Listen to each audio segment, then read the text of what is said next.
দেখবেন কথাগুলো কি আসলে সুন্নাহসম্মত না বিদাতি। আমার উদ্দেশ্য একটাই, বিদাতের বিরুদ্ধে কথা বলা।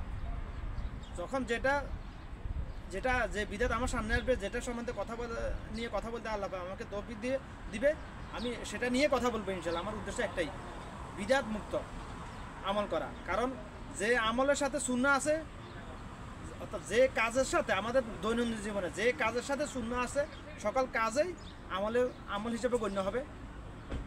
আর যে কাজের সাথে সুন্নাহ নাই, সেটা যত ভালো কাজ হোক না কেন, সেটা বিদাত হিসেবে গণ্য হবে, শিরিক হিসেবে গণ্য হবে। এই জন্য এটা আমার দায়িত্ব, ইমানি দায়িত্ব। অ্যাজ এ মুসলিম হিসেবে অবশ্যই ইমানি দায়িত্ব এটা।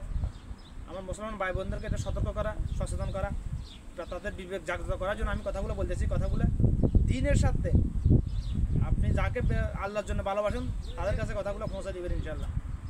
আমার দুনিয়াতে কোনো স্বার্থ নাই। ইউটিউব থেকে বারবার বলতেছি, আমি দুনিয়াতে ভাইরাল হওয়ার জন্য কথা বলতেছি না, ইউটিউব থেকে পয়সা কামানোর নিয়তে কথা বলতেছি না।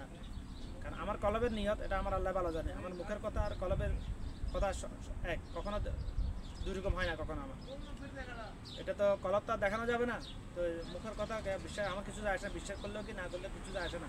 আমার কথা বলা, আমার দায়িত্ব হলো কথা বলা, যেটা আমি জানি সহি ওটা মানুষের কাছে পৌঁছায় দেওয়া, এটা আমার দায়িত্ব।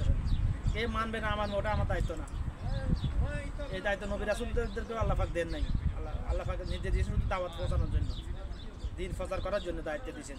যখন ক্ষমতা দিয়েছেন তখন আল্লাহর নির্দেশনা অনুযায়ী বলছেন দিন কায়েম করার জন্য। কিন্তু মা মেরে ডান্ডার বাড়ি দিয়ে দিন কায়েম করার জন্য বলেন না আমার আল্লাহ। কোনো নবী রাসূলকেও নির্দেশ দেন নাই। তো যাই হোক, কথাগুলো বোঝার চেষ্টা করবেন, ইনশাআল্লাহ আমল করার চেষ্টা করবেন। শুধু জানলে আপনি পুরো দুনিয়া, আপনি পুরো কোরআনের তাফসীর জানেন,